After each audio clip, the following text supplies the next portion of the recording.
I've arrived on scene. I have BSI in place. I have a patient who's been involved in a motor vehicle accident. He's been ejected from his vehicle. He's 60 feet from the vehicle. Before I go to assess the patient, I'm going to determine if the scene is safe. I'm going to go ahead and look around for any hazards. Because there was a motor vehicle accident, I'm going to go ahead and place the ambulance to provide cover for my partners and myself and the patient to prevent us from getting struck from oncoming vehicles and from the rear. If there are police or fire who've responded to the call as well, they can go ahead and cordon off a safe area for us to treat the patient with the use of cones and vehicles. In my initial scene size up, it looks as though we have a white male in his mid to late 20s to 30s. He's laying in the supine position. He is alert and responsive to verbal commands. The police are going to go ahead and cordon off and control traffic to allow us to enter the scene and treat the patient. The weather conditions at this time are dry and cool. The weather does not present a hazard to ourselves or the patient at this time. We're going to go ahead and make entry to the patient. I'm going to send one of my partners to go ahead and get a sample history from any bystanders. A sample history could tell us some events leading up to the accident and what exactly happened. If there are no bystanders to collect a sample history from, my partner will go ahead and get a C-spine collar, a backboard, and some additional tools that we can use to go ahead and treat the patient. Hello, sir. My name is Sean from the Pease Fire Department. You've been involved in a motor vehicle accident. You've been ejected from your vehicle. What is your chief complaint? The patient is responsive and has told me that his right ankle is numb and he can't feel anything in his ankle. The patient is alert and breathing. He is responsive to my commands. Sir, I'm Sean again from the fire department. Do you consent to us treating you?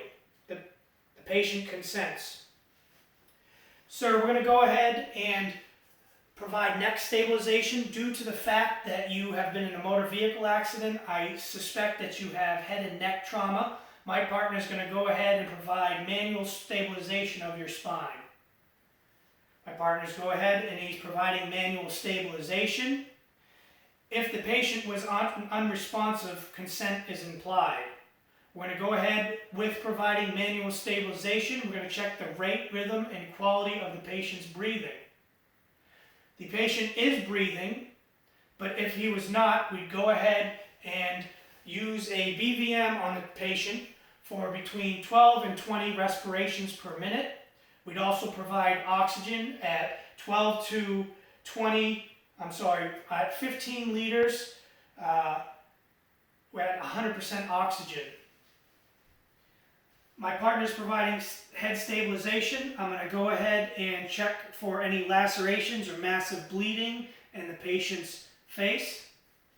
I'm going to go ahead and check his eyes for pearl, his nose for any fractures, his mouth and mandible for any lacerations or any broken teeth. I'm going to check his ears for fluid and any battle wounds.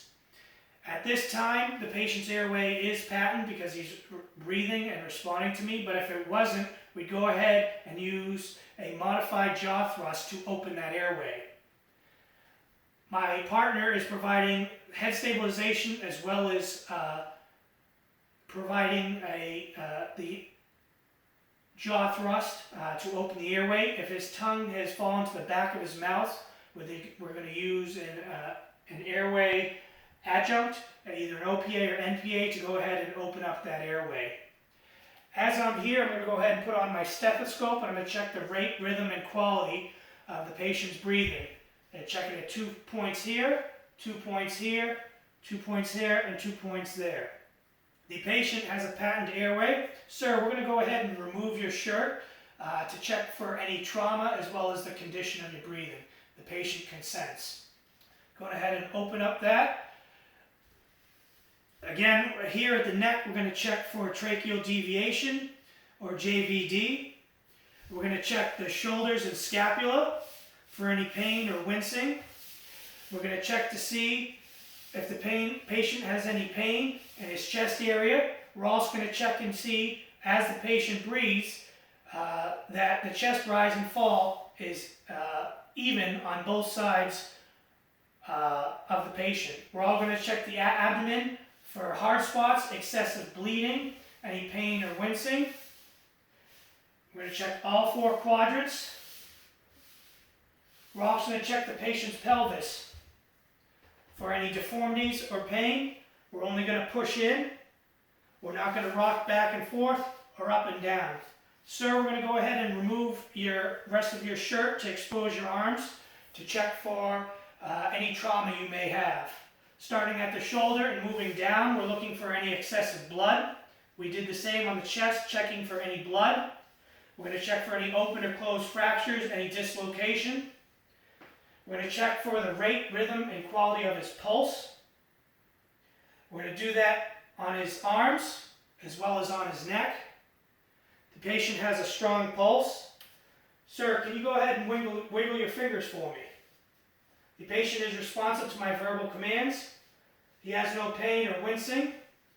He can move his fingers back and forth. We're going to check cap refill. My partner is going to go ahead and do the same thing for the other side. At the same time, we're also going to check his head and neck for any medical alert tags.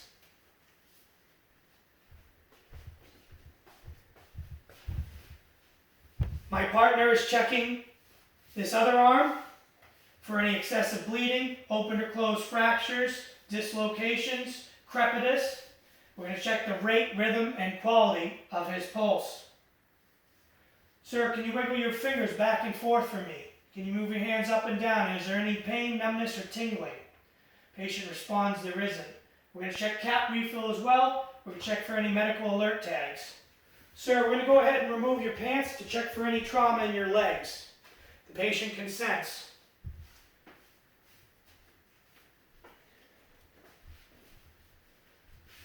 I'm going to go ahead and check for any dislocation, any fractures, open or closed, any excessive bleeding. If we find any excessive bleeding, we will treat that. We're going to check the size of each leg in relation to each other. We're also going to check the pedal pulse for the rate, rhythm, and quality. Sir, can you go ahead and wiggle your toes for me? Push them back and forth.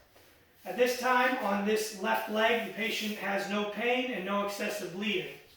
The patient's chief complaint is that he has numbness in his right ankle and he can't feel it. Again, we're checking for bleeding. Any open or closed fractures, dislocations. The patient, we're going to check for a pedal pulse. He does not have a pedal pulse. Sir, can you move your foot for me? He says he can't feel this and he can't move his foot. At this time, it appears that his right ankle has been dislocated. My partner is going to go ahead and provide a splint, and he's going to apply a splint on this patient's ankle. At this time, I've determined that the patient's priority is that we're going to transport him. No additional resources are needed at this time, and we're going to continue our assessment. Sir, we have a cervical collar that we're going to go ahead and install on your neck. I'm going to work with my partner to install it. Without moving the head excessively, we're going to put the correct collar on the patient's neck. The collar's been installed. Again, we're going to check for pulse, rate, rhythm, and quality. We check to make sure he's breathing. The patient is breathing at this time. Sir, we're going to go ahead and log roll you to determine if you have any trauma on your backside. Do you consent? The patient does. I'm going to have one partner standing here providing neck stabilization with the collar. I'm going to have another partner here. We're going to roll the patient towards me. All right, sir, we're going to go ahead and roll you on 3. 1, 2, 3. We've removed the clothing here, and we're checking for any excessive bleeding, any bruising, any opened or closed wounds, open or closed fractures rather. At this time, the patient has no excessive bleeding on his posterior side. My partner's already brought over the backboard. We're going to go ahead, place the backboard under the patient and roll the patient onto the backboard. All right, sir, 1, 2, 3, we're going to roll your back. At this point, we're going to check the patient's vitals yet again. We're going to make sure he has a patent airway. We're going to check his rate, rhythm, and quality of his breathing, as well as his pulse rate, rhythm, and quality. At this time, we're going to make the determination to transport the patient. We're going to load him into the ambulance and begin our secondary assessment. At this point, I'm going to go ahead and use the stethoscope and the blood pressure cuff to determine the patient's blood pressure. I'm also going to, again, check for breathing quality. I'm going to check his respirations timed in a minute. I'm going to install a pulse oximeter to check his oxygen saturation level. We're going to use a glucometer to check his blood sugar level. And we're going to maintain checking his vitals every 5 minutes. The patient's skin was cool, pink, and moist, and there were no signs of dehydration. We're going to go ahead and put a blanket on to treat for shock, and we're going to go ahead and begin transport.